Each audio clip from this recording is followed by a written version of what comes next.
This is Alan Epley from Shiner and the Life and Times, and you are listening to the New Scene Podcast.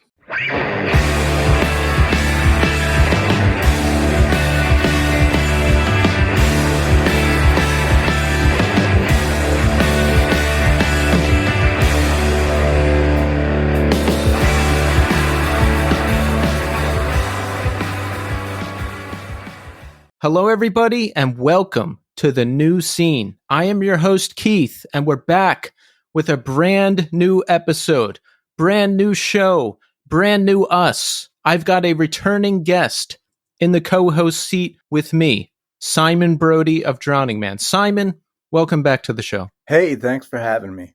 It's great to have you back, Simon. You know, a lot has changed since the last time you were here. Tommy is gone. He has left the show to spend more time with his family. The show has grown to new heights. It's 2023 now. It's a new year. There's exciting things happening.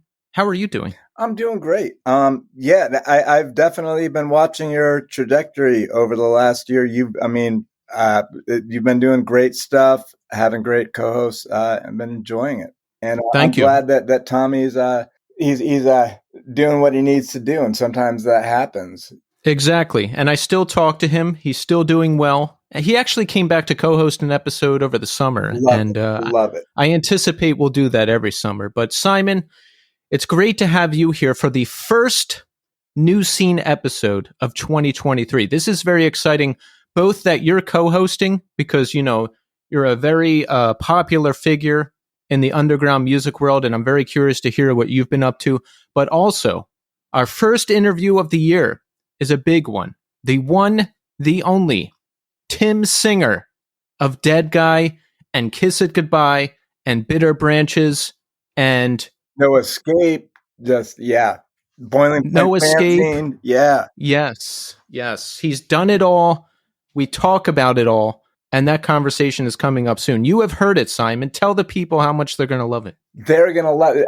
I mean, there's no mistaking that Deadguy was a huge influence on Drowningman. They were a huge influence on a lot of bands. When I particularly like how you guys were talking about how there was kind of a separation at that time, you know, what it meant to be a kind of metal core band. And they kind of came at it in a whole different direction. And just there's a lot of great stuff in that interview talking about. I was just impressed how it's like this is the first time that lineup actually has been playing live, and it's like 20 years later. We played a lot with them in the stages after that record came out, and I mean, play with them like every 3 or 4 months, and there would be new members. I can't knock that because we've done it. But it's great to hear that they're doing it again, and they're at a point in their lives where they can really look back on things and enjoy the music, and, you know, put aside all the band politics, and it's enjoying what you do and celebrating that great fucking record. I mean, Fixation on a Coworker is foundational for a lot of bands. Yeah, all of the third wave avant-garde technical metalcore that I came into the scene on, Drowningman included. I mean, Deadguy, I would say all of those bands cite Deadguy as a reference. Drowningman, Botch, Coalesce, Converge, Dillinger, you name it. I was living in Boston around the time that came out. I mean, that record even had a profound influence on Converge, early Cave-In stuff, just showing that there was a way to incorporate metal into it, which was not calling for you to bust your buddy in the face as hard as you could. Right. So, geez, I did see this lineup, and it was before that record came out. Again, I was living in Boston. It was around 94. I was sick of hardcore at that point. I've been playing in hardcore bands. We were playing more emo type stuff. I was in a short-lived band. We played with Portraits of Past and Split Lip. I had just kind of lost faith in hardcore, and then I went to a show in Connecticut. It was Deadguy and Lifetime, and I hadn't ever seen Deadguy. I'd heard about him. It just blew my fucking mind. I mean, Keith was playing guitar, and there was like a string of drool hanging from his mouth to the guitar strap, and he's doing backup vocals. It was incredible. They were doing a weekend. I took off. I called in and went and saw him again in Rhode Island, and again, fucking breathtaking. That band was a force live. Okay, so that conversation's coming up shortly. Let's talk business. Here's how you can support me, The New Scene.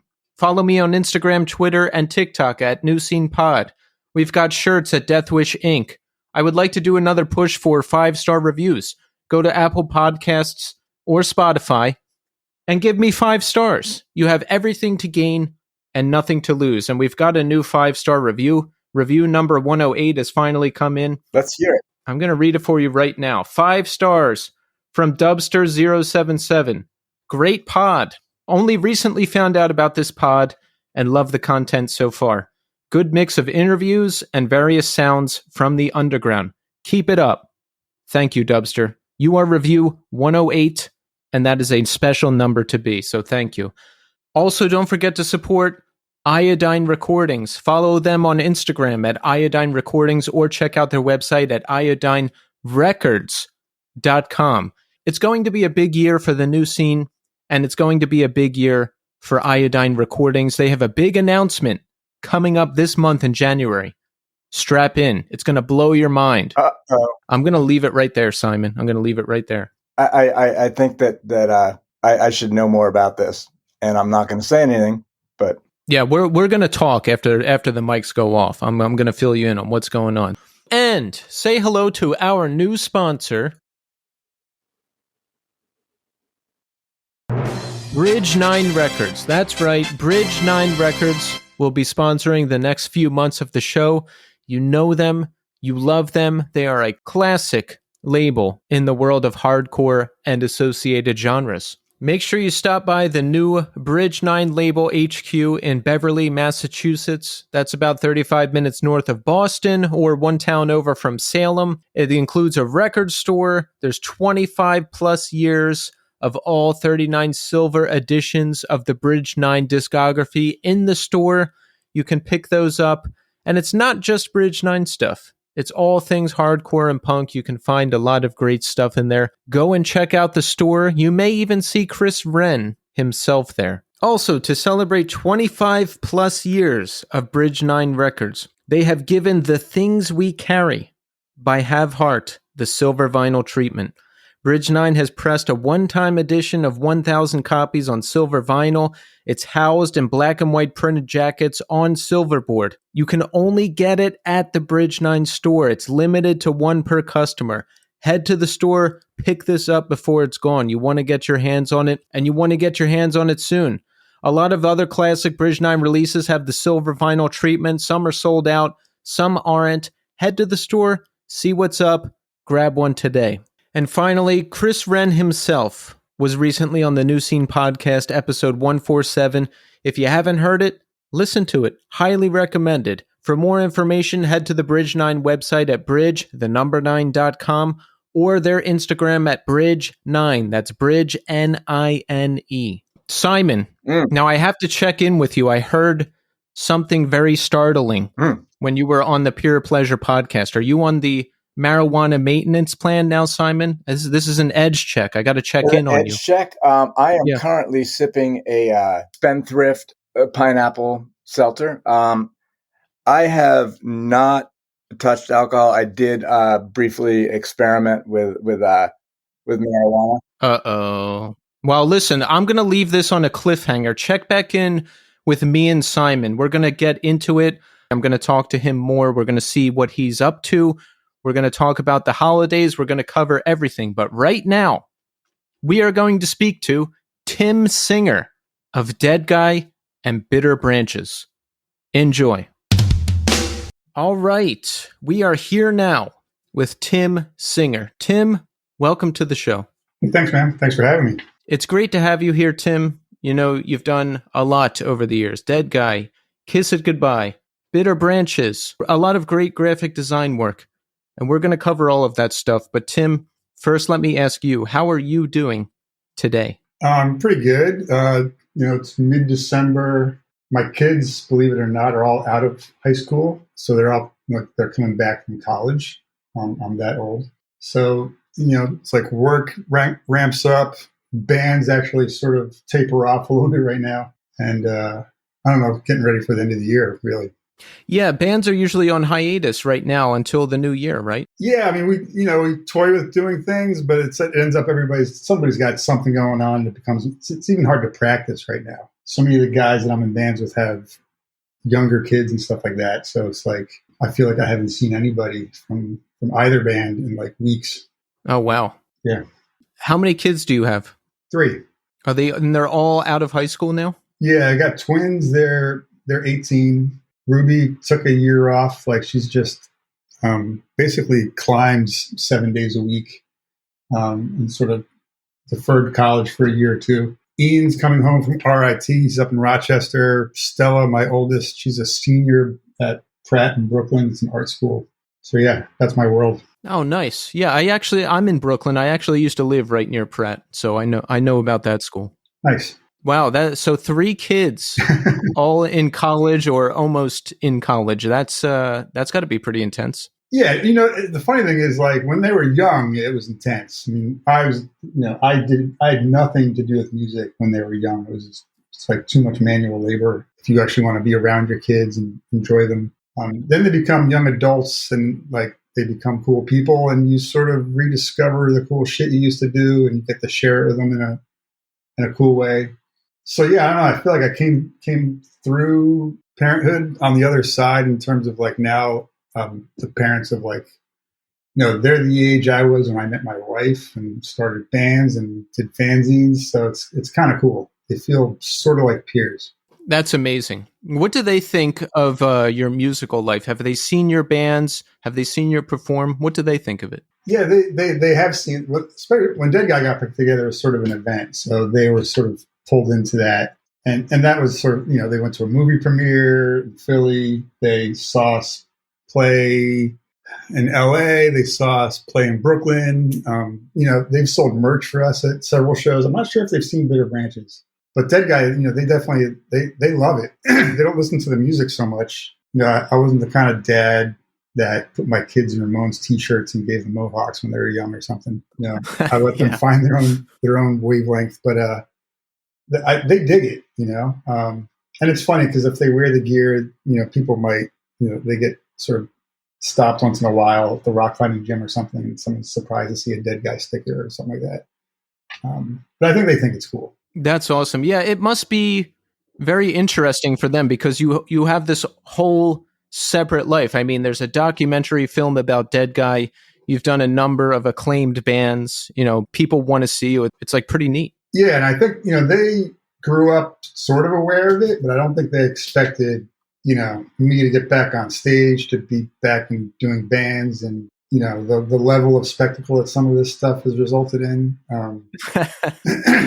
I think, it's sort of, I scratch my head. So I'm sure they're like, what the hell, Yeah, but it's fun.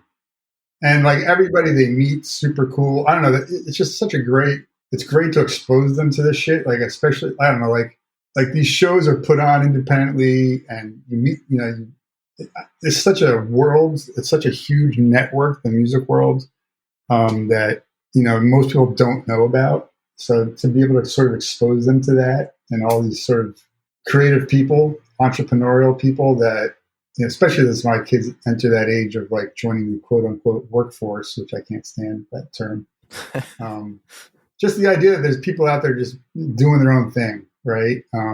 And being just different definitions of success and creativity and all that kind of shit.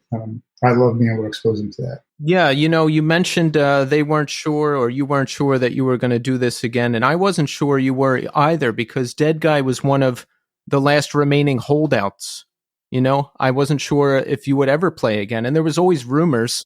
There was rumors for years. Like, what was it that finally got you back on stage with the band? I would credit two outside forces. First would be Decibel Magazine.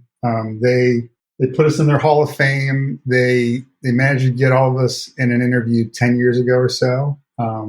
And I didn't think much more of it than like that was fun to like hear their voices again and sort of not feel hatred towards them for shit I don't even really remember why I would hate any of them anyway. But then that's sort of, I was still like, I had like young twins and, like, 3 kids, and I worked for myself and just trying to make ends meet. And, I wasn't really, and Deadguy, it's not like we sold out, giant clubs or something. Like, I got the sense we were getting more popular the longer we were broken up in that weird way. But it wasn't like I had these delusions that we were Rage Against the Machine or something. So I didn't give it a whole lot of thought. And then Dave, our drummer, ran into Bill from Fourth Wall Media, I forget the name of his company. But they ran into each other, and Bill was like a producer, videographer, and they started shooting the shit and talked to the guys. And Bill was like, I really want to do a Deadguy documentary. And Dave's like, well, if those idiots are willing to get on camera, sure. Like, I don't think he's necessarily thinking this is going to get the band back together or anything. So we all sort of got into the same room for the first time forever because of this documentary. And I think we all instantly, 25 years melted away, and we were the same sort of dorks that we used to be, hanging out with each other. It was just easy and fun. And I realized that I sort of cut ties with like my best friends from my 20s from college, some of my best friends, for no real good reason, right? Music makes you super passionate, and there's super highs and super lows, I guess, and you can be prone to melodrama, and especially when you tour in a cargo van and tours fall apart and all that kind of shit, and you're only in your 20s and you're just mentally, not even fully formed as a human. All that. So all that said, like, I think we just were like, okay, this is kind of cool. And if this isn't a joke and people actually do like us, or, sure. Like, I still like the music, and I love these guys. So, I think we just were like, all right, let's just do these initial shows and see what happens, And this idea that there's a movie premiere was like, I was beside myself thinking like, who the hell is going to go to this thing? And then that was a blast. So I don't know, just, it's just been fun. And it's funny because the music still is what it is. It's like we're still on fire when we play, but I think at the same, you somehow enjoy it, and it's a fun show at the same time. It's more like us against them in terms of like everybody at the show. I feel like we are the we, and the them is anybody not there. And there's this really, and I think the appreciation for live music was amplified by COVID. So I don't know. It's just all. So it's been great. Yeah, fun is a good way to describe it. I saw Deadguy for the first time. You just played that gig in New York City with Avail and Suicide Machines and other bands I'm forgetting. And I saw it, and it was awesome. Like, people weren't like crowd killing each other or hurting each other. It just seemed like everybody was having a really good time, myself included. Awesome. That's good to hear. Because like my thing is too, it's like, we're pissed off, we're full of angst, but we're not tough, right? We're just, it's almost like extreme emo or something. Like, I never wanted to come across tough. Like, you know what I mean? I never wanted to be the band that was like background music for a kickboxing festival on the dance floor. You know what I mean? Like, I'm not interested in that. There's plenty of bands that provide that. That's not ever who we were trying to be. We were definitely trying to be ugly and destroy, and especially in the context of like when Deadguy happened, everybody was sort of, I don't know, worrying about signing to labels and playing for A&R guys as much as anything else. And I don't know, it's sort of aiming for the radio. And so, the music was a definite reaction to that. Like, fuck that. This is supposed to be ugly and exclusive and ours, and not for the fucking popular kids. And, like for the me who was 14, so it was that, and I don't think we ever lose sight of that, right? Like, we sort of enjoy not quite fitting in.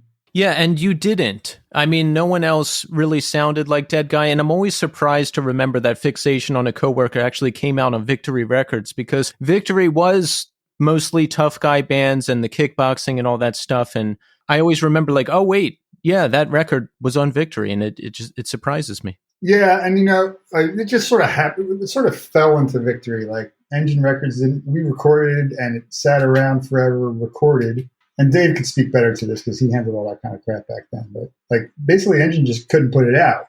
And they're the ones who put out the Work Ethic 7-inch.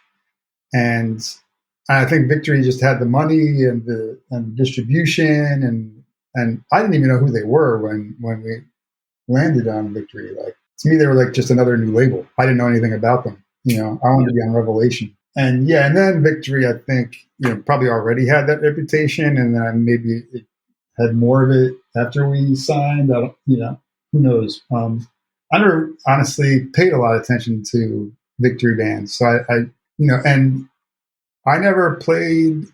Keith and I left the band before the record even came out. Oh, really? Yeah, isn't that crazy? I didn't even realize that until the director pointed it out to me. Wow. Yeah, he's like, this is the first time you guys are playing to support this record with the lineup that recorded. So it's kind of so crazy. Odd. Yeah, it's kind of nuts. So take us back to that time. Now, Deadguy is like almost its own genre now. If you're playing like noisy, somewhat technical hardcore with the shouting style vocals, Deadguy is always cited. But when you're initially putting the band together, what bands are you seeing? Who's influencing you? Right. Me personally, I'm being influenced by my very hardcore upbringing of, Black Flag, Minor Threat, anything Henry Rollins, anything John Brannon, Laughing Hyenas. These are the people that I was emulating, that I thought wrote great lyrics and delivered them really well. Even Rites of Spring, and it's sort of anything that was like brutal and desperate but understandable. I really wanted you to be able to understand the lyrics. I can't stand sort of blurry Cookie Monster vocals. So that's where I was coming from, and where they were coming from sonically, I think, is everything from like Huckins and Voivod and that his whole metal worlds. I couldn't even, I'm sure Slayer's in there, or Iron Maiden, who the hell knows. But contemporaries like Death and Killman, or Today's the Day, or the Cows, or Insane. Like, we were looking outside the immediate hardcore scene, because Dave and Crispy were in Lifetime. Huckins was in Rorschach, which actually were ahead of their time. I came out of No Escape, and I came from the New York hardcore scene. So, I wasn't interested in doing intros and then mosh parts. None of us were. None of us were interested in sort of more melodic emo-ish things. I think we were all interested in just bringing some chaos, bringing just, I don't know, high energy, right? Just that sense of abandon, and it's not for everybody, right? It's sort of, uneasy listening, right? Like, it's not meant for you to go home and play it for your parents. You know what I mean? Like, that's not. I felt like the hardcore scene was really sort of sadly like following this carrot on a string held up by big labels with money, because Nirvana got signed and Quicksand got signed, and I think everybody thought they were going to be the next whatever. Yeah. So we were like a reaction to that. So there's as much attitude wise, but in terms of like song, I think they're all sort of metal kids, noise kids. I was more the hardcore guy, but we all were like loving Laughing Hyenas, Rollins, Jesus Lizard, all that kind of stuff. Today's the Day was big. Craw, I don't know. There's bands out there that we thought almost deserved more attention and felt more hard and scary and dangerous than a lot of the current quote unquote hardcore.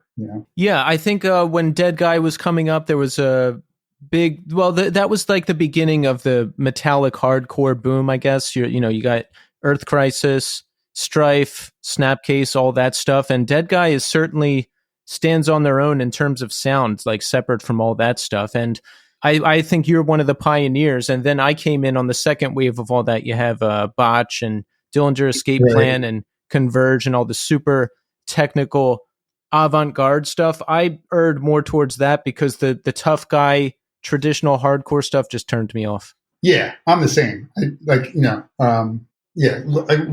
like we wanted to be ugly and just, almost like Born Against in a way, but like in our own way, like just ugly and unashamed. but not tough guy, right? And I feel like all that Earth Crisis stuff, that was almost like part two of like New York had that initial metal kind of metalcore wave, right? Cro-Mags are part of that, and every band was like it felt like every hardcore band got some really good guitar player and was doing metalcore, and that was a big thing for a while. And all those bands sort of seemed a little like tough guy bands to me, and I never liked really any of them.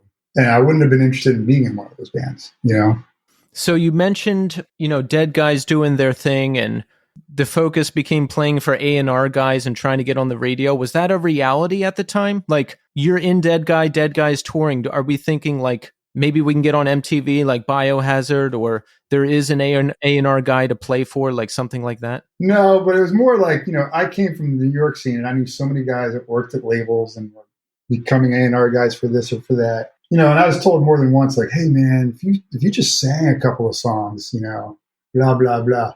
And like, I'm the kind of person, like the second you make a suggestion to zig, I'm going to zag, right? Like, that's just my natural instinct. So it's reality in terms of that but like for every Quicksands and Nirvana, there was 100 bands that fucking sold out or existed for no good reason. And went nowhere, right? They and then it's like, what are you doing this for? Like the second you're not doing it for yourself, and when you're just starting out too, you have no leg to stand on. Like, so if like if a label throws money at you and you get to tour in a cool van, and you're just in debt, and you just got a really expensive lease on something, and now you just have no control. And then most of those bands just disintegrated. So it's like, I don't know, we just weren't interested in that. Like, it was going to happen, and I don't think any of us really. We might have thought it could have happened like once. Bands like now, it's crazy how many bands get big that sounds like that can sound super heavy. Like, it's kind of like, but that was unfathomable back then.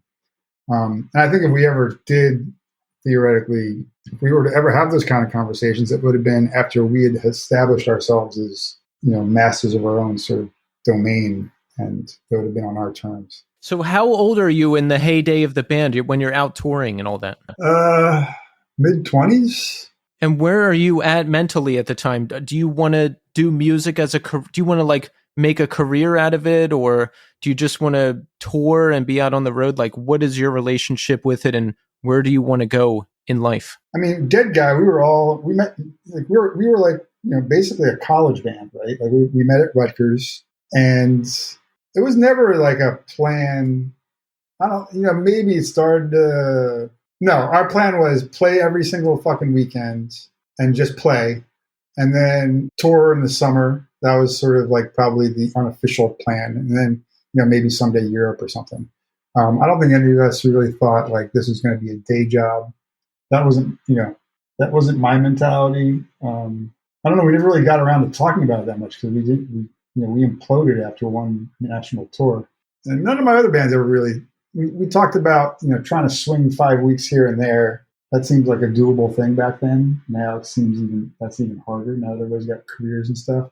But no, I think the mentality, it would have been like, if it, like, there's definitely, it's self-sustained, but it wasn't like, you weren't getting huge guarantees. Like one of the reasons we made so much merch is because that's where you actually make money, and I am a designer, so I like making merch. And it's the only way we could tell people liked us in the beginning, because they would stand there almost like scratching their heads or nodding their heads.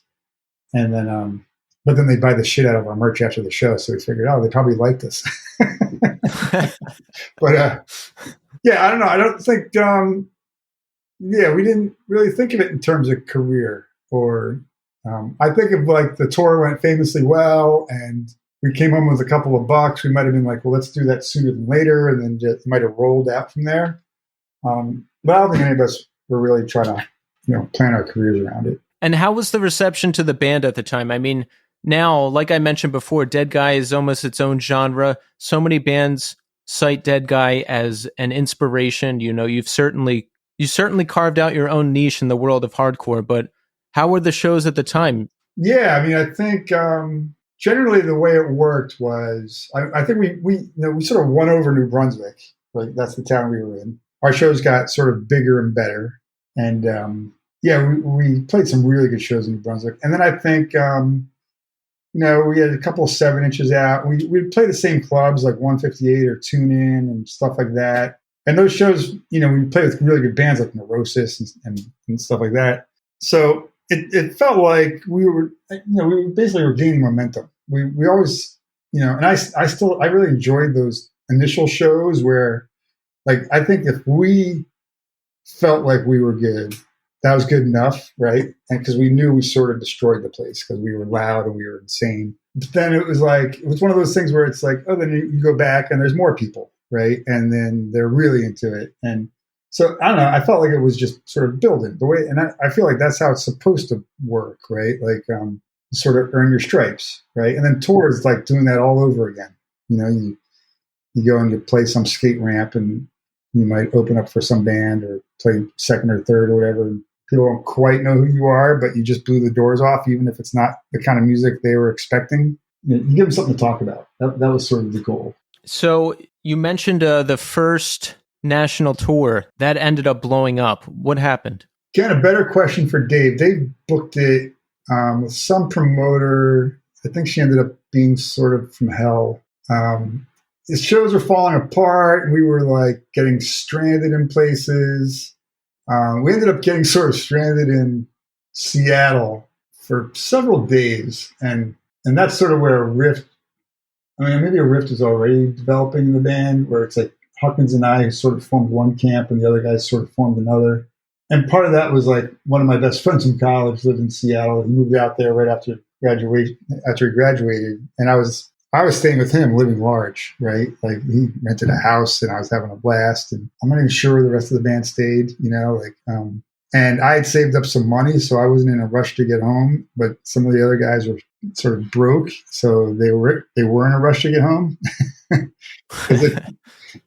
So, and I wasn't very empathetic to that, in all honesty. So I don't know. I think we sort of formed these two camps that would like sort of talk behind each other's backs, which is not a real good formula for a bunch of guys that got to get into a cargo van together and then go play some shows on the way across. And so I think Dave was doing everything he could to book some shit, and he's probably calling Tony Victory for money. And I think we might have driven straight from Seattle to Chicago. And I don't really remember. It's like all a blur so long ago. And, the other thing is, like, I was oblivious because, like, I didn't book the shows. I didn't even really drive because everybody else likes driving so much, and I can read in the van. So I was like happy. So I barely paid attention to that stuff. I just, and it's not like you're living in the lap of luxury. You're still squished in this van, but I was like happy to not drive. I could just read forever, or like, I don't know, even like work on lyrics or something. Right. But, Dave's the one, and this is like pre-cell phone, pre-everything. Dave's the one trying to deal with like making sure the shows are booked and getting paid and getting to the next place and dealing with like, booking agents and shit like that. And I was oblivious to all of that, So yeah, I'm just imagining you like renting a house with your friend and hanging out. You're like, I'm in Seattle now. It's fine. He literally like lived in this nice neighborhood near Kurt Cobain's house. He introduced me to like lattes. Like, it was the most cliche Seattle thing ever. Yeah, that's like the coffee house era, and like, yeah, before, like, there's maybe 4 Starbucks in the world at the time, right? So it was like, Seattle sort of like had its coffee scene, but it wasn't like this national thing yet. So I was like discovering coffee shops, and like literally I moved out there after that. Like, I fell in love with the city. So, my bad.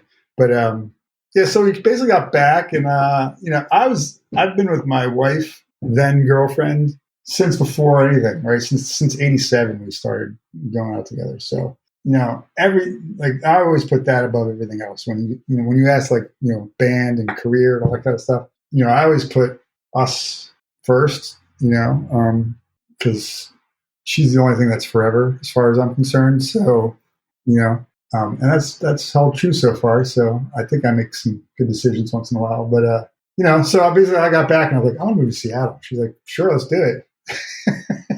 Because we were done with college. We didn't really want, New Jersey was like, like once you're done with college, it felt like, and I was like, I'll just do Deadguy remote. It'll be easy. And Dave was like, fuck that. Plus he probably hated me anyway. So yeah. So you still wanted to do the band, but from Seattle, and I guess Dave and the rest of the band were not okay with that. Yeah, I mean, they were just like, let's just cut it. You know what I mean? Like, and they were right. Like, I don't think it would have worked. First of all, because I think we still want to do like, we're still like in the mode of playing tons of weekends, that kind of thing. So the idea that I would move and then we'd only ever play if we toured was probably a really silly thought if I gave it some real thought. So you move out there with your wife. How soon does Keith move out there and the idea of Kiss It Goodbye come together?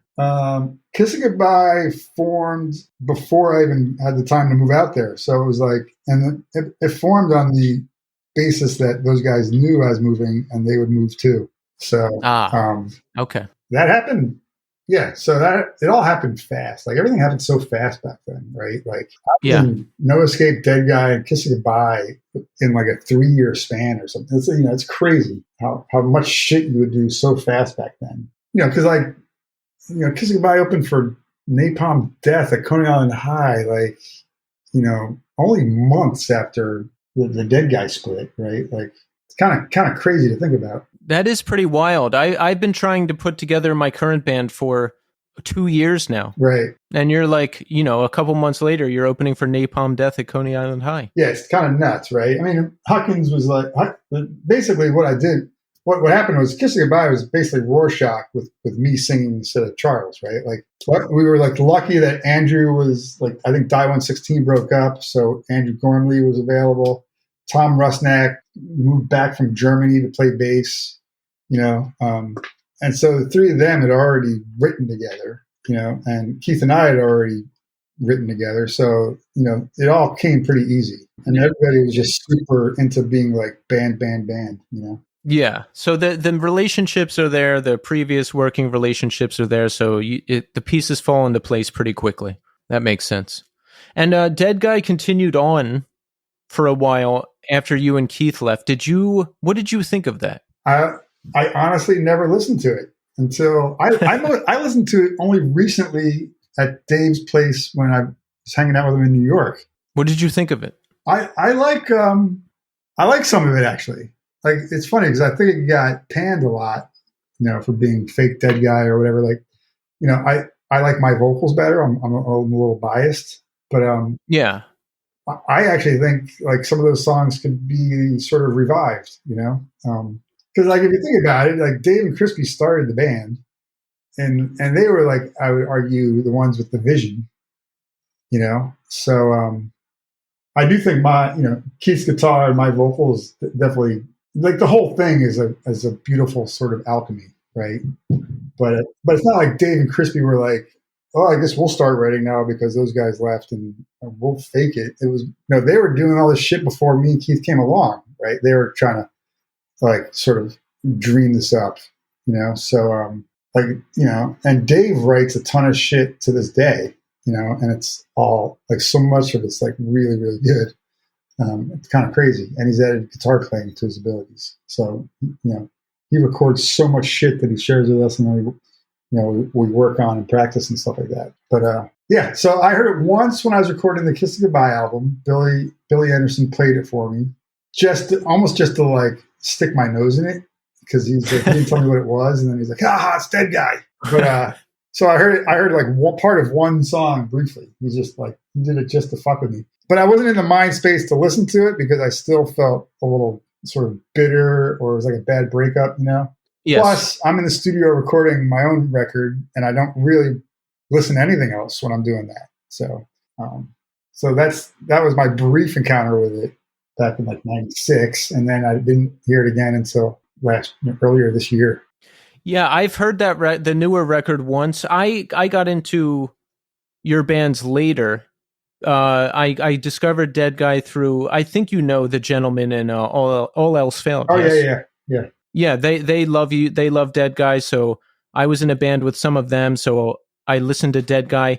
And then, I don't know, sometime within the last 8 years or so, I was like, wait, I never heard that newer record. And I listened to it and I liked it. I didn't find it offensive or anything. And I thought it was fine. Right. Yeah. I feel like in the context of the time, it was like, there was definitely camps, and I played into that at a show or two, probably, especially in New York. New York felt like, Keith is sort of a New York kid. He's a very North Jersey kid. So New York felt like our turf a little bit, I guess. Yeah. So yeah, but, at the time, I think it was all about context. Like there's, Dead Guy, and then there's Dead Guy Part 2, and it wasn't cool to like Dead Guy Part 2. So there's people, I think, who like were secretly enjoying it, and it's almost like you're not allowed to like Black Flag without Henry Rollins, or you only like Black Flag without Henry Rollins, like that kind of stuff, right? Like, yeah. There's all these like when you're younger and in the hardcore scene especially, there's all these factions and rules, and I remember all of it being so important. Right. And I really just don't even give a shit now. I just listen to things and I'm like, I like it or I don't. Exactly. It's that simple. Yeah, there's no such thing as like, a guilty pleasure. It's like, if you like it, you like it. Fuck it. So you're in Seattle. We are playing in Kiss It Goodbye. How is it going? I mean, are you enjoying being in the band? Are you enjoying Seattle? Yeah, I mean, Seattle, it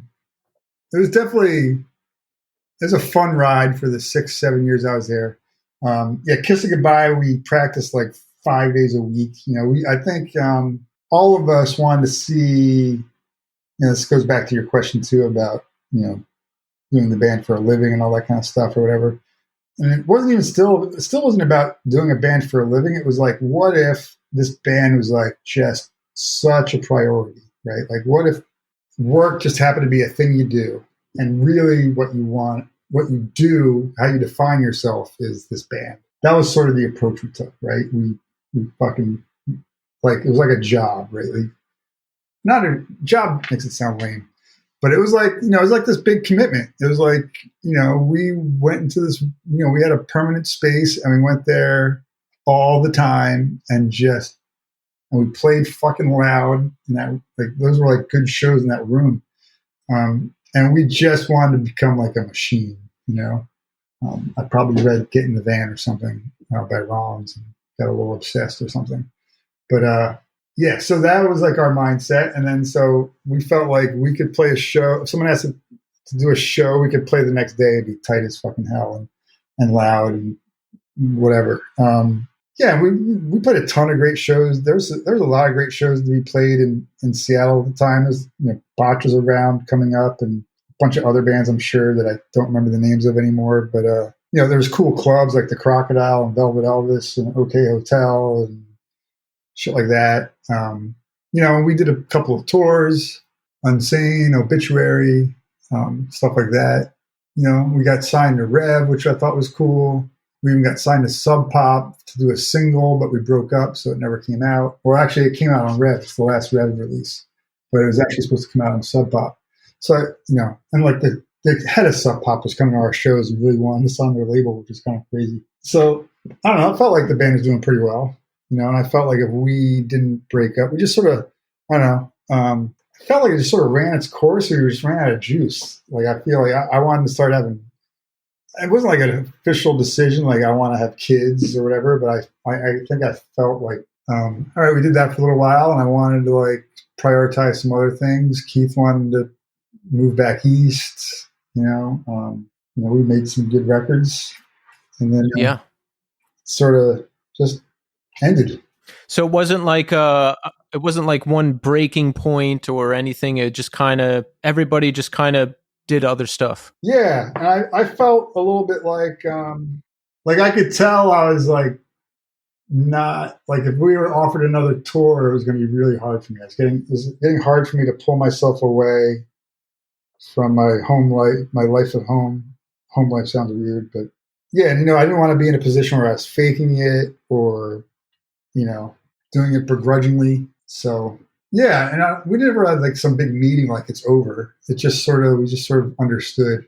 Yeah, I've been in that situation before where it's like, oh, you just never schedule the next practice, and it's like, oh, I guess it's over now. Right. Yeah, and like they were all still my good friends, and I would still see Tom, the bass player. I'd see him all the time, and then we even started fucking around making other music, and it's almost like sometimes, breaking up. frees you to kind of be like, to like rethink, you know, your approach, or it takes a little pressure off or something. I don't know. So Kiss It Goodbye is done, and the band was the focus. You're practicing 5 days a week, which is wild. And now that's done. So what happens? You're in Seattle. You're with your girlfriend, who is now your wife. What do you do? What comes next? Well, Stella came along not too long after that. So that fills your days. Oh, yeah. Yeah, I mean, I think I hung out with my wife a lot. I probably played more Ultimate. I probably took my design career a little more seriously. I probably rode my bike more, just shit like that. You know what I mean? Yeah, I don't know. And then, before we knew it, like 9/11 happened not that long after that. Like, I don't know, and I did end up like still fucking around. Like there's one, I did a practice or two with like the drummer from Motor City Devils and Tom on bass. He was singing, and I think one guy ended up in Death Cab for Cutie, like just shit like that. I don't know. He still fucked around. Like I still always was around musicians, and he'd still like just sort of jam, shit like that. I think we just like the grind was gone, which is kind of a relief. It's hard on my throat, to be honest, too, man. Like my throat hurt all the time. Like it's not the healthiest thing to sing like me all the time. No, not at all. But yeah, I don't know. Like, yeah, life has a way of filling your days, man. So it's like, in Seattle, there's a lot to do. So it's not like I was bored all of a sudden. I definitely, and then after a couple of years, you're sort of like, you miss it, you get a little nostalgic for it. And you wonder if you'll ever do it again a little bit, Yeah. But again, I went from one kid to three, now I'm living in Philly, trying to make ends meet with three kids. And how did you move back to the East Coast? When did that happen? 9/11 was sort of the instigator of like wanting to be back East where all my roots are in a way, So I don't know, I might have moved back like 02 or 03 when Stella was really young. We wanted Stella to also grow up around aunts, uncles, and cousins and stuff like that back East. So that happened pretty quickly after 9/11. 9/11 really made me realize I was only visiting Seattle. We chose Philly because it was livable. New York didn't seem that livable if you want to raise kids, that kind of thing. No, it's impossible unless you're rich. Yeah, exactly. So yeah, and my wife Tammy, she's from South Jersey, like way south. So it's like Philly's way closer to family in that regard.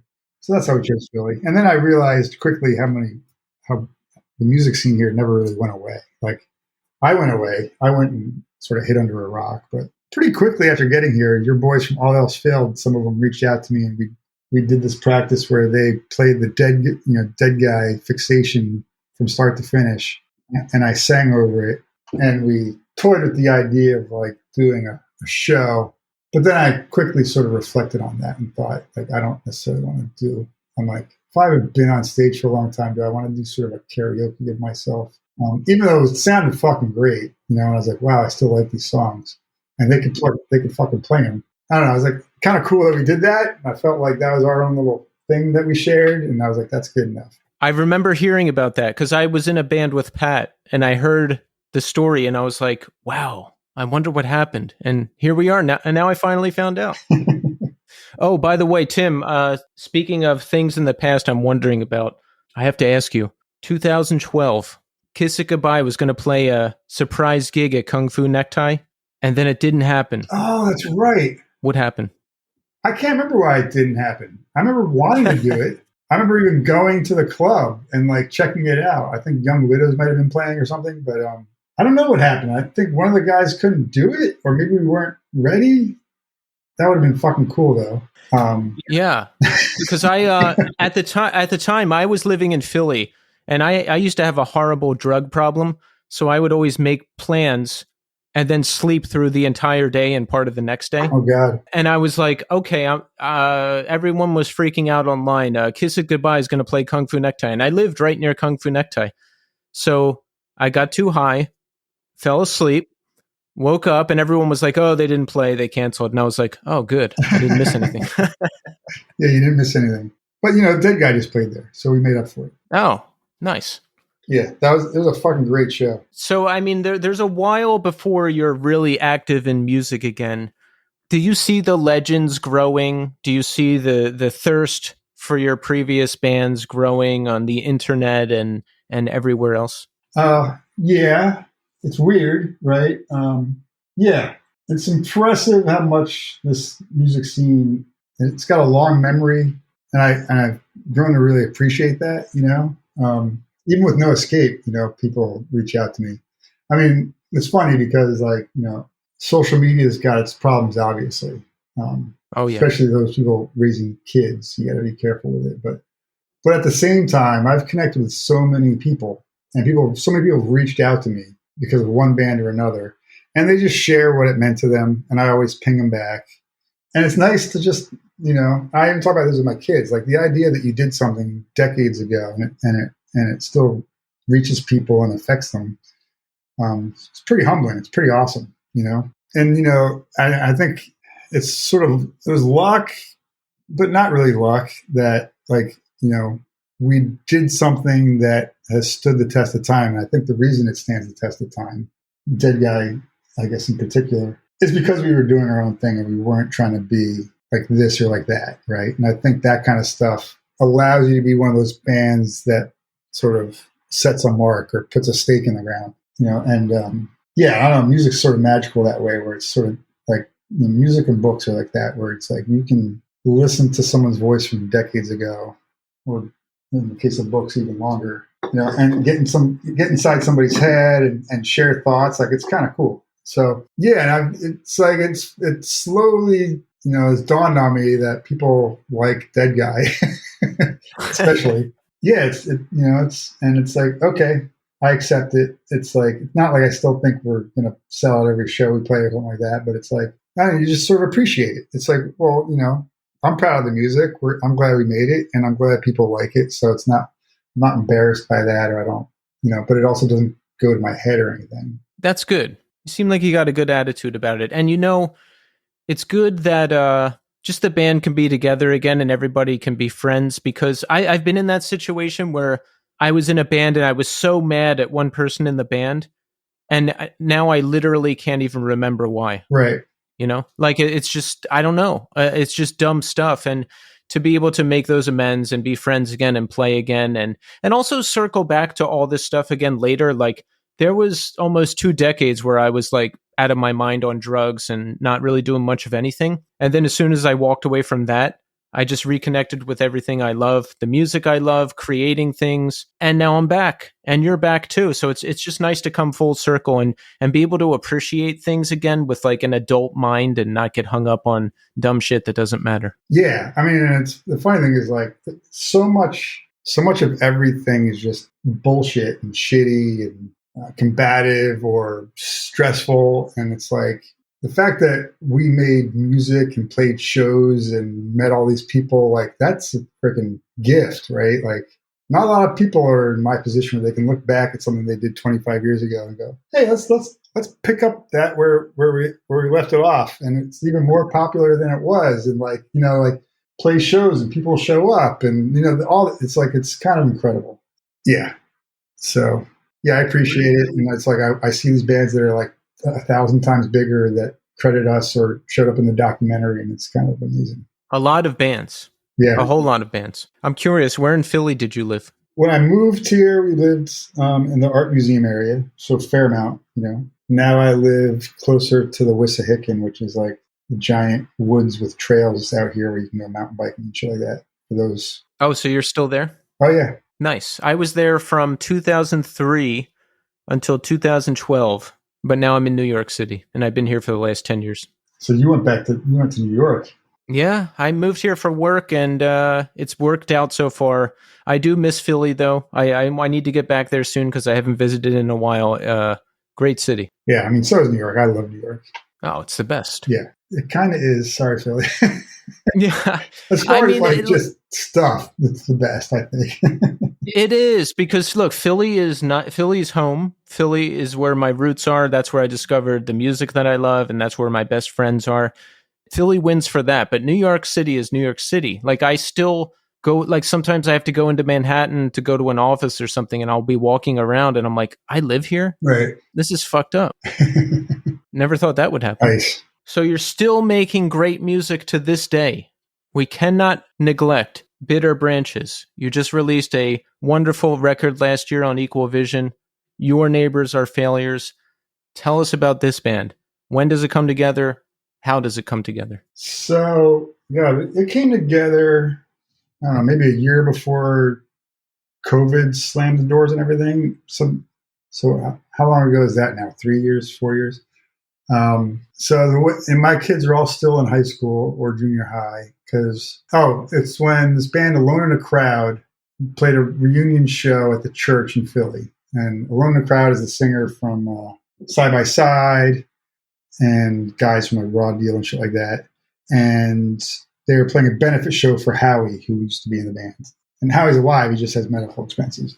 So I went to that show just to see old friends and just, that kind of thing. And I'm getting texts at that show from my daughter saying she's at a birthday. She went to her teacher's birthday party. Like her favorite teacher was having a birthday party for his really young kid who's like, 2 or 3 at the time. So Stella's at this party, face painting all these cute little kids that are, friends of her teacher's kid.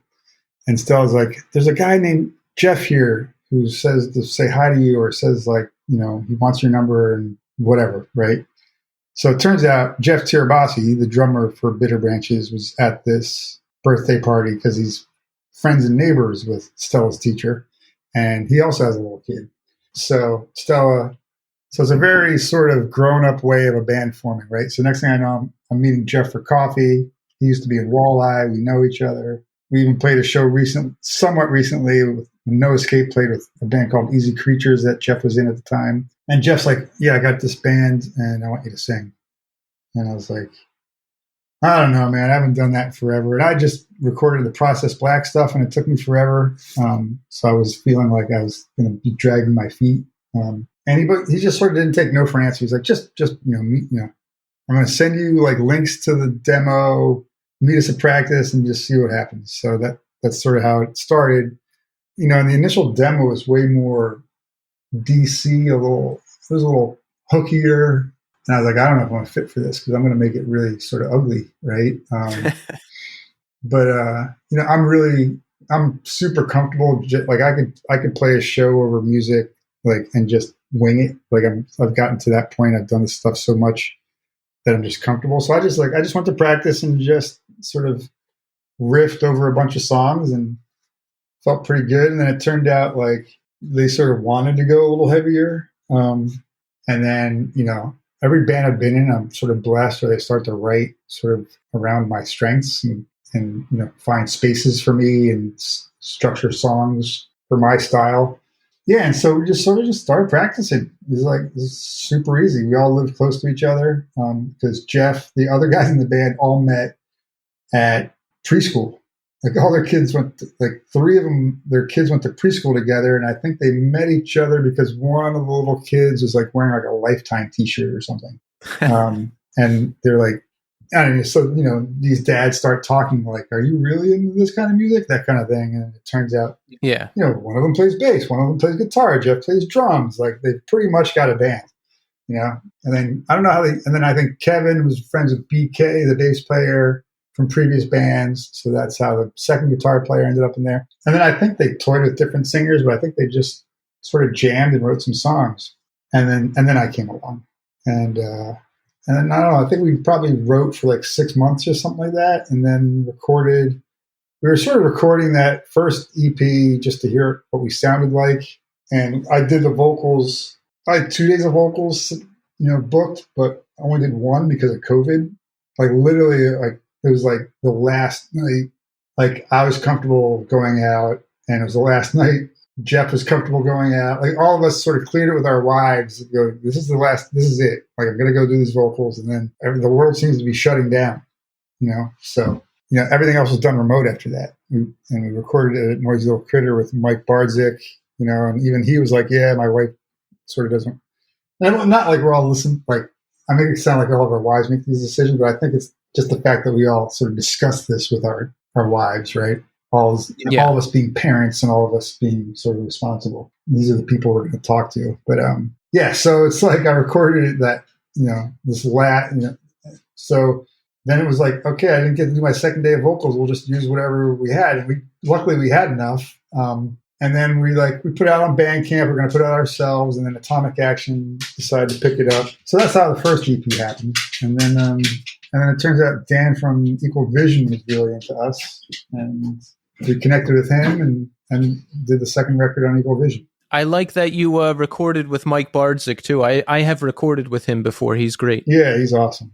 Yeah, and he I do this thing where I record I just do these runs I have a sort of a lyrical skeleton, and then I just record singing the song a little bit different each time. And then he's sort of a wizard at putting it together, taking my 7 takes and sort of knowing which ones to keep and which ones to put together, and then make it into a cohesive sounding thing, right? It's pretty cool. He's pretty fun to work with. Yeah, I like the idea of that. You just throw a bunch of takes, and then he can masterfully put it together. Yeah, I mean, that's what had to happen. The way we, with the COVID restrictions, even and one song was even those were truly just scratch vocals. Song Broiler. I literally was sitting on the sofa, behind Mike, just doing scratch vocals, thinking I was going to come in the next day and really do them. We just ended up using those because that's all we had. And I love how it came out, actually. I had Cole from Easy Prey on the show. Oh, nice. You collaborated with him as well on an Easy Prey song, and he said the same thing. He was surprised. You just sent a whole bunch of takes, and he was like, wow, I have all this stuff to pick from. Yeah. I find it easier. And then I found that I'm not the only one that does that. So I thought I was nuts. And then I've since learned that other people do that too. So there's basically, I find there's kind of 2 camps. There's the people who really wordsmith it. It almost reminds me of screenplays. Some directors are you're going to say every word exactly. And some directors are I want you to do some improv and do each scene a little differently, right? And you get takes. Yeah. So I'm definitely improv. I'm not this strict. There's lyrical sort of touchstones. I might have a hook, or I might have something a chorusy thing that I land on. But between A and B, I go to the woods and do whatever I want. I just find I say shit I don't even know where it comes from. It's it's way more freeing than trying to sit there and write something beautiful on a piece of paper, because you end up falling into these traps of rhyming, and I can't stand that kind of shit. So yeah, I write like you. I just start yelling into the mic before I even write any words down, and then the words become whatever I'm doing. Right. Yeah, I just need to have the idea in my head. If I know what the song is about, it's either about a thing or a person or a mood or a situation. I just keep that in my mind, and the shit just flows. And I like your method is good, because it's better to have more material to work with than what if the one take is bad? Right. If you're sending 7 different takes and doing something a little different, you can pick from those, you can layer them over each other. There's a lot you can do with that. Yep. And something always magical happens. Your voice cracks a certain way or whatever it is, right? Right. Yeah. I don't know. That's just how I like to do it. In the years between the end of Kiss It Goodbye and leading up to the Deadguy reunions and Bitter Branches, would people hit you up a lot to do bands or collaborations or that kind of thing? Yeah, I get hit up a lot for guest vocals, right? Yeah.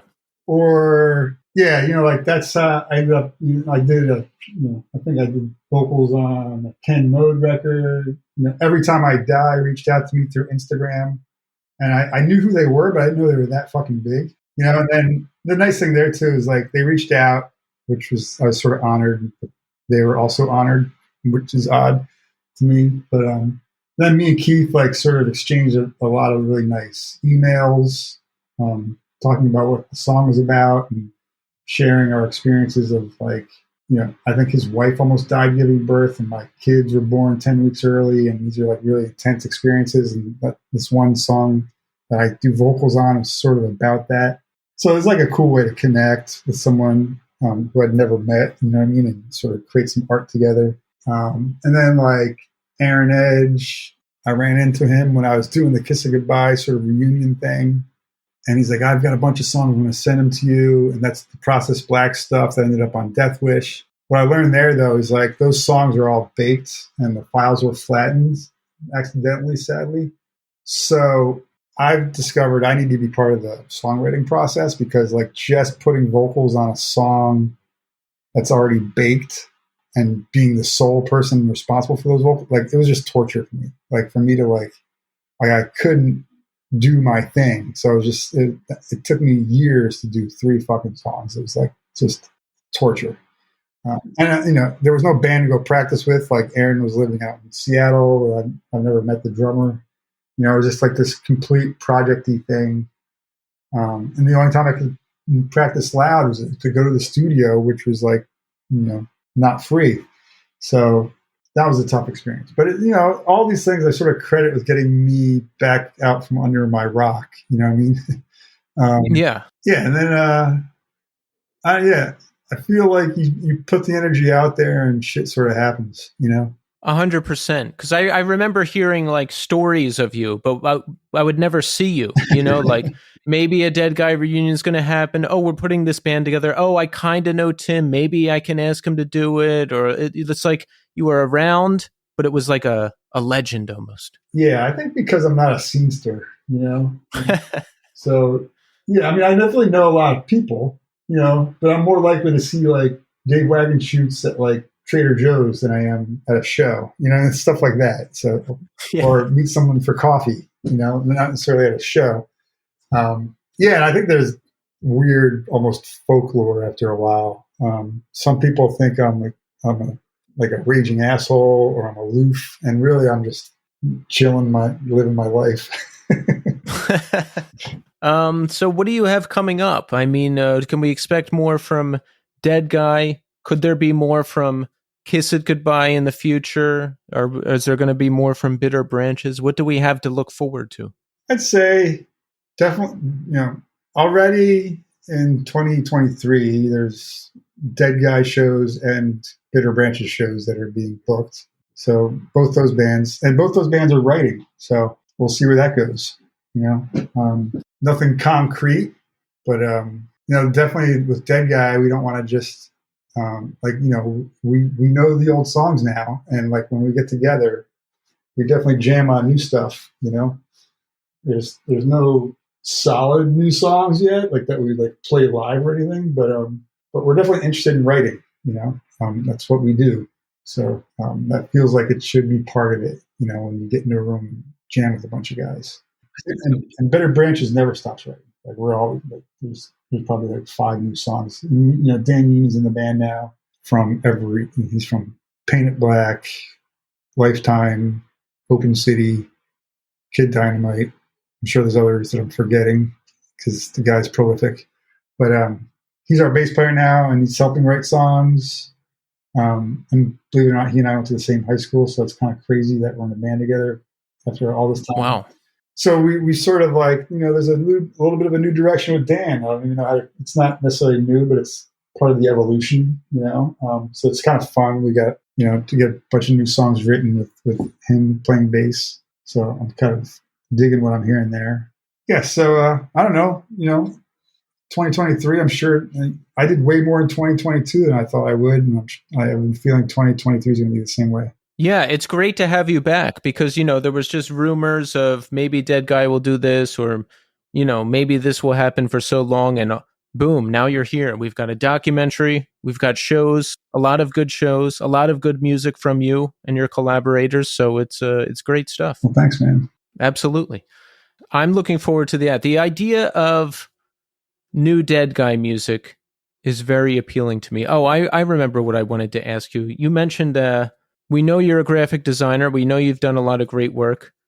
You mentioned you yourself designed the Deadguy merch, right? When you were in the band? Yeah. So how did you get into that? I mean, did you draw a lot as a kid? Like, what was the evolution of you making that into your career? It started with me doing a fanzine with my brother Dennis, my best friend Tom Rock, my older brother Tom also did photography, and we did the scene Boiling Point back in like I think the first one came out maybe '88, early '88. With bands like Gorilla Biscuits, Youth of Today, Side by Side, those kind of bands, Sick of It All, like all the New York scene stuff, Judge, and then eventually Out West, like Inside Out and bands like that. We took, we had to design the magazine. So that's sort of what got me into the graphic design, was designing the zine. And that's still really popular. Like people are always clamoring for us to reprint it and stuff like that. And those, I was literally texting Tom and Dennis today, so about doing a book. So that might be something to look forward to in 2023 as well. So the zine definitely got me doing the zine. I was always sort of the art class kid, like I always took art classes in college.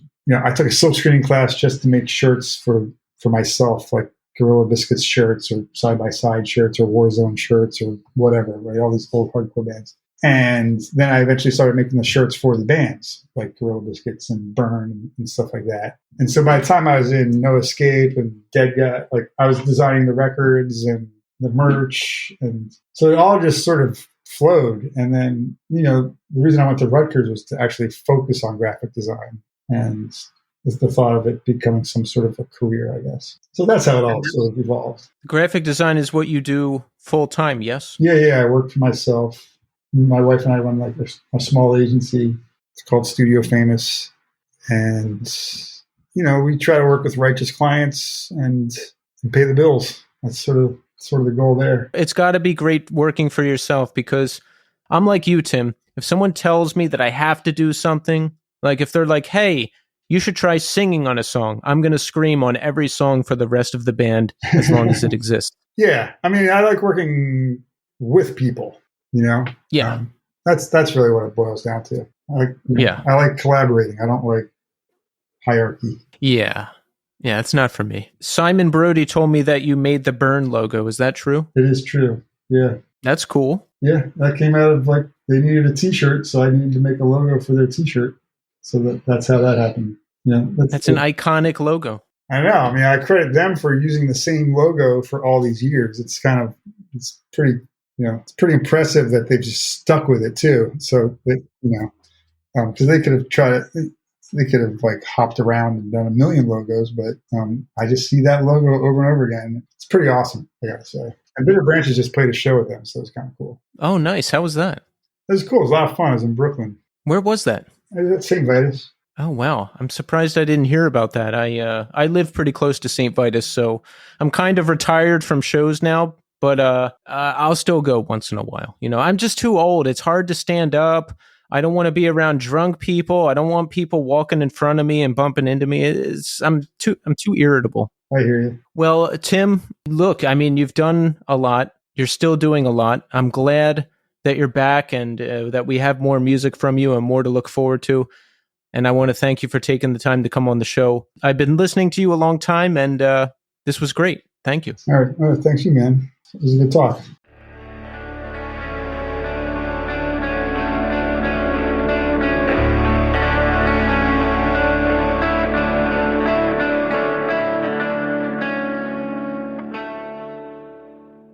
And there you have it. Tim Singer.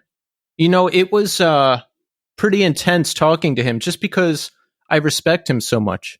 He's a legend in my mind. And Deadguy, Kiss It Goodbye, Tim Singer himself, like I was explaining to him in the interview, it was like the stuff of legends because he wasn't around. He wasn't performing. I didn't see them back in the day. I didn't get into hardcore until Kiss It Goodbye was around, but I just didn't catch them. So, wow, great conversation. I learned a lot, and the guy has done a lot. I was blown away that Tim and Keith were out of the band already by the time Fixation came out. Yeah, I mean, it was a pretty quick transition to them doing Kiss It Goodbye. And I remember playing early shows with them at CBGB's. And I mean, either way, I resented the Deadguy lineup at the time for not being the Fixation on a Coworker lineup. And I liked Kiss It Goodbye, but it just made me want my Deadguy back. So you were around at that time. That's interesting, actually performing with Kiss It Goodbye. Yeah. Man, that was the weirdest show. it was us, Kiss It Goodbye, Black Army Jacket, and Sheer Terror.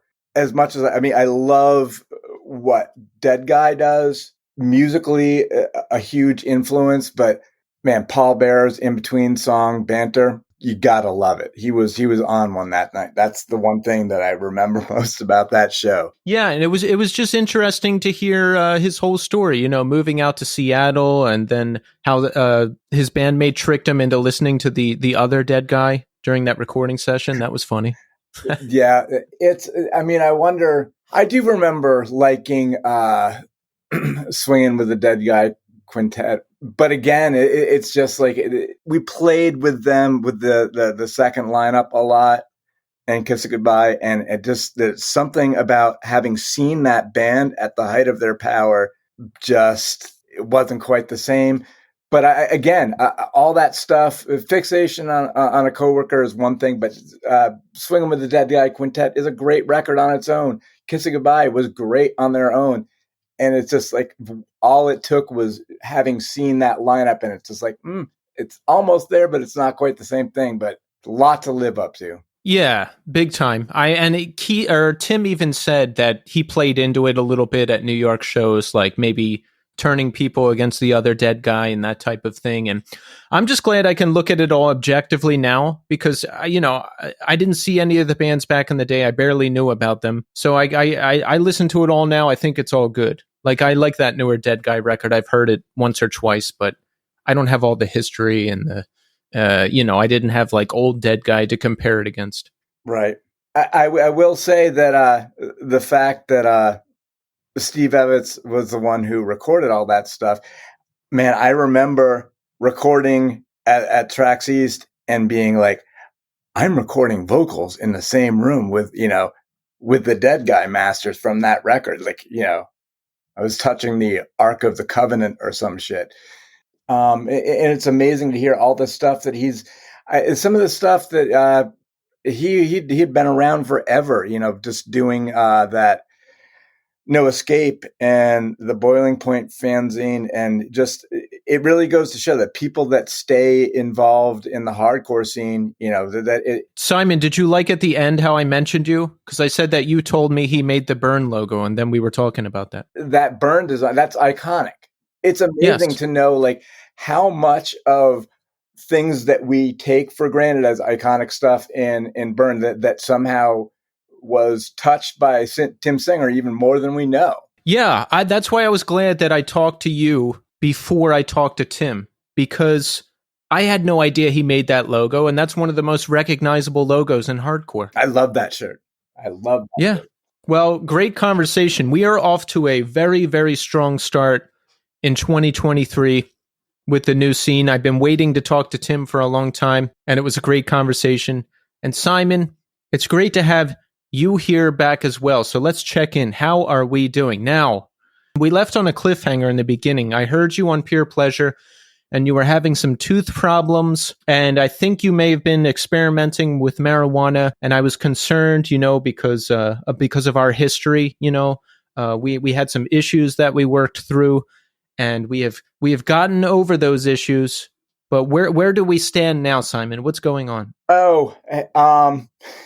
I have to say that listening back to that Pure Pleasure podcast, there was a lot of wincing going on. What I felt like I had to do to be able to do that podcast was probably not what was best for me. Definitely rethinking my relationship to weed and how helpful it was for me. Shortly thereafter, just cut back drastically on my weed use. I still do it once in a while, but I'm living right now. All right. Now you're okay though. We're not going to go over the edge, or everything's good. Yeah, everything's great. I have to say that I've moved 5 times in the past year. I think the last time we spoke, I was talking about I had just moved back east and I was really missing my kids. So I moved back here. I had to do the right thing. And in order to do that, it really required me to get my shit together and stop smoking weed to the extent that I was. It was not helpful. Christmas was tough for me. It was tough for you as well? It was definitely just the weather we got. Holy fuck. Did you get snowed in or something? Oh, it was bad. And it was bad in a lot of different places. It was consistently like 30 below for a few days. And there were a lot of people like checking up on me or like, hey, you probably don't want to leave the house today. And I'm like, oh, that's cool. I wasn't planning on it. So I think that kind of made things a little bit more pronounced, the holidays and kind of the polar vortex shit, whatever happened there. It was not fun for a lot of people. Yeah, Christmas was, I'm trying to think about how much detail I can go into here. Well, let me start with this. I wasn't broke this year, so I got everybody really nice gifts. That felt good. And because I wasn't broke, I could rent a car and just drive down to see my family, which was good. So since I had the car, I took the opportunity to just drive around to like old places in my hometown that I used to go to. Like I drove to both of the houses that we grew up in, and that was a trip, and like all these memories came back. And I drove by like old friends' houses and places I used to work and hang out. I don't know. I've been thinking about the past a lot because, Simon, as you know, from like being involved with the program and all that stuff, there's a lot of self-discovery, and you basically have to write down your entire life and read it to somebody else. And so I've just been thinking about the past a lot, and I think it's healthy. I'm trying to make it not go in like a unhealthy direction though, because sometimes I can get a little too fixated and think like, oh, I should have done this or should have done that. But whatever happened. I'm here now, but I do realize that I am holding on to some stuff from the past a little too hard. And sometimes it can make like visiting home a little tense, but I see that now. So I just need to let go even more. Right. Nostalgia often is the first step before maudlin and feeling sorry for yourself. I think that both you and I right now, we need to turn our attention to the fact that 2023, big year. It's going to be a big year for all of us. You've been doing incredible work. I'll tell you too, the other thing that got me through the holidays, even though I'm snowed in, being able to talk to my friends, FaceTime with my family, with my stepmom, with my girlfriend Carly, it's great. It's even if they're not right here, having people that support me. And I'll tell you, I mean, this is a different Drowning Man in the fact that, man, we really enjoy being around each other and creating stuff together. And it feels great. That's awesome. Yeah. I hear you on the 2023. I don't really have New Year's resolutions anymore because I'm always working on myself anyway. So it's like everything's being taken care of or in the process of being taken care of. Let's talk about resolutions though. I do have one for 2023 and I'm going to tell it to you, Simon. Okay. In 2022, I invested a lot of money in my overall infrastructure, meaning I've got new equipment, new computers, new clothing, and I bought some new toys as well. In 2023, I would like to spend all that money on getting out of debt because I can't buy any more shit. Hopefully I got all the buying shit out of my system. In 2023, I'll pay off the last of my credit cards, get out of debt, and maybe move to a nicer place. That's my plan. How about you, Simon? Well, I'll tell you, my New Year's resolutions. We have a lot of stuff coming up in 2023. We have this new record finished. It's funny that you mentioned that your resolution is getting out of debt. I think that for a lot of people, after COVID was over, there's been a readjustment period. I think that there's a lot of people kind of trying to stay out of the margins of the late stage capitalism, whatever's going on, man. I don't know. But I think everybody is struggling with that stuff. And it's great that we're moving forward and that that is something that everyone needs to confront. Kind of, I feel like that we're really kind of cleaning up the aftermath of COVID. Well, if it's not happening again already. Yeah. So yeah, I mean, it's we're picking ourselves up, dusting ourselves off. This record that we're doing was supposed to come out in 2022. It's going to be 2023. We have really been working to make sure that it's the best record that we can do, and it's going to be a good record, and that's been taking time to do, especially with me living back in Kansas. So logistical difficulties, but we're getting through all that, and also trying to stay out of debt doing it. That's the trick. That's the trick. Yeah, I'm actually happy that for all the money I spent on computers and microphones and equipment and monitors and everything else, I didn't kill myself. Like I'm actually, whatever money comes in, I'm like putting it right towards paying everything off. That's great. I mean, that's the thing. In 2022, we started making income from the band again. It's sustainable. All the money stuff is best if not handled by me. Thank you, David. Thank you, Matt Roy. But yeah, it's just figuring out what your limitations are, what you're good at, and yeah, we're all works in progress, and also money sucks. Yeah.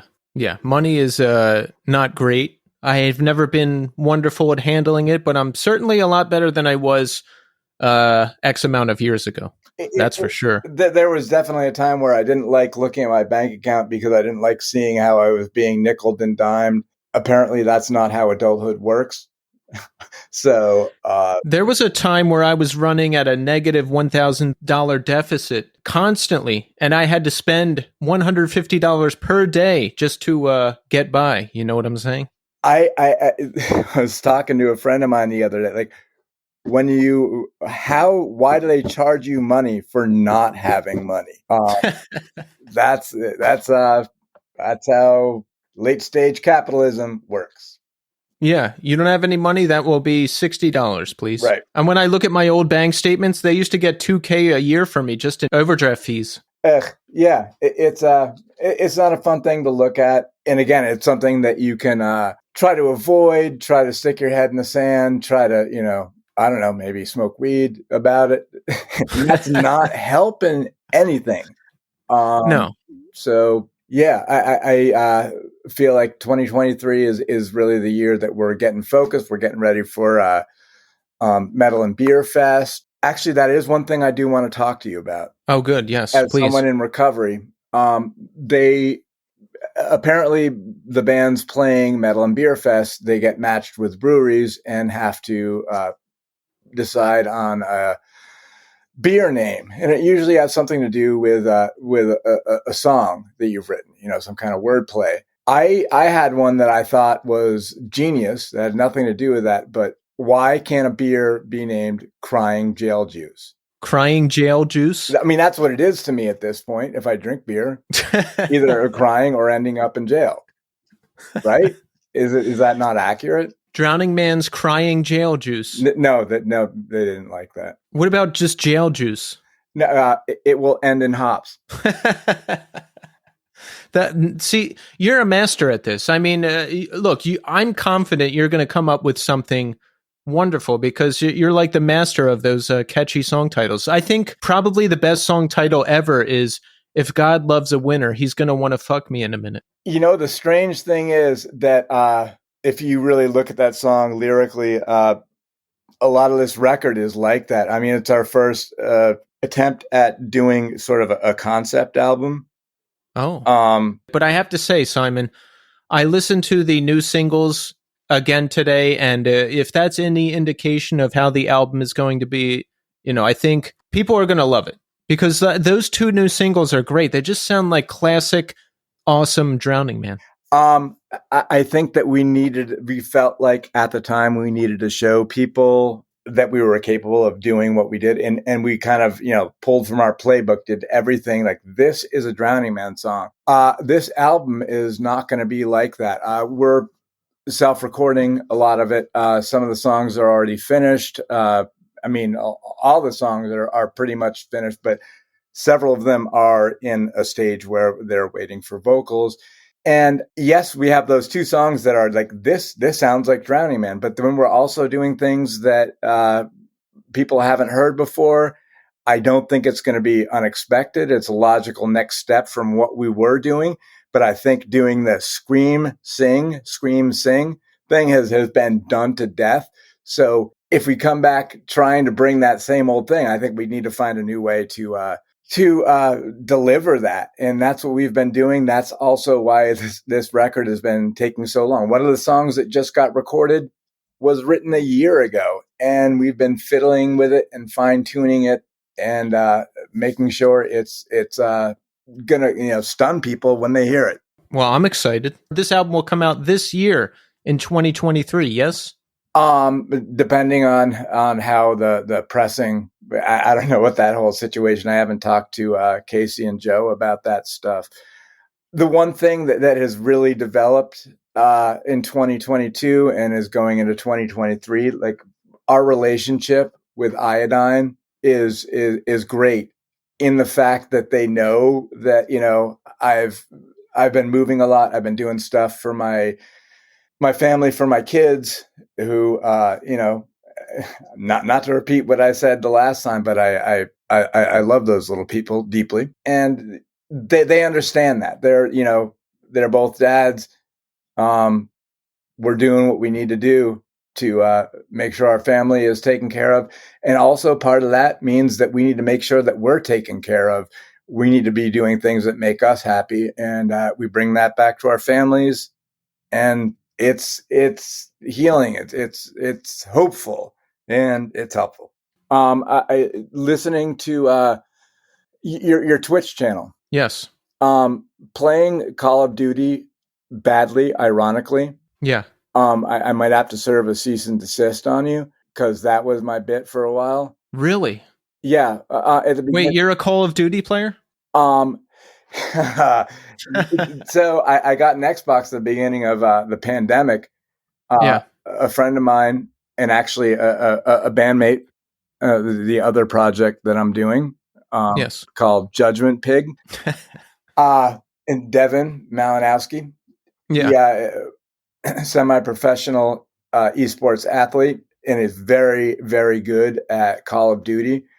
Yeah. And he was going to be training me to be a better gamer, which involved him just shooting me a lot and making me really bummed out. So if you ever want to, let me know, and I'll Judgment Pig will face you in the gulag showers. That's where we do most of our 1x1s, and it's brutal. No, this is exactly what I need. And by the way, Simon, I'm not playing badly. Ironically, I'm just bad. Me too. Yes, me too. And the great thing is, then I get to turn that around on Devin for not training me properly. I love that. Yeah, you have to get me involved in this. I need a squad, and I need to get better. And this might sound crazy, but nothing makes me happier. Like, forget the podcast, forget personal accomplishments, forget, years of being clean. The thing that makes me the happiest in the world is when I win Warzone solos. I am useless in Warzone. And people still want to play it with me, and it's a death wish, because I will get everyone blown up. But man, I just don't understand Warzone solos. So yeah, I mean, I've taken a bit of a layoff from playing Call of Duty, because I am really bad at it, but it's still fun. It's still fun. And I do enjoy it, but I also wanted to throw in a plug for my new band, Judgment Pig. Yes, I'm glad you did. And I didn't realize that you are a Call of Duty player, which just connects us even more. But now that you mention it, there is this picture of you. There's like some live pictures of you out there, and you're wearing a Call of Duty shirt. And I remember seeing those and being like, yes. You know what that is? What's that? That's a championship Call of Duty t-shirt. The guy at Marshall's told me so. And I like to wear it to upset Devin, because it's the belt. That's the belt. He can't ever have the belt. I have the belt. Well, yeah, we got to get some games going. We have to. Yeah, definitely. Excellent. Always a pleasure to talk to you. Simon, this has been great. Thank you. Thank you for being on the show. It's great to catch up with you. It's great to catch up with you. Let's do it again. I'll be listening on my drives from Kansas City to Vermont. Excellent. And listen, I'm back next week with another big guest and another great show. So thanks everybody for listening. And until next time.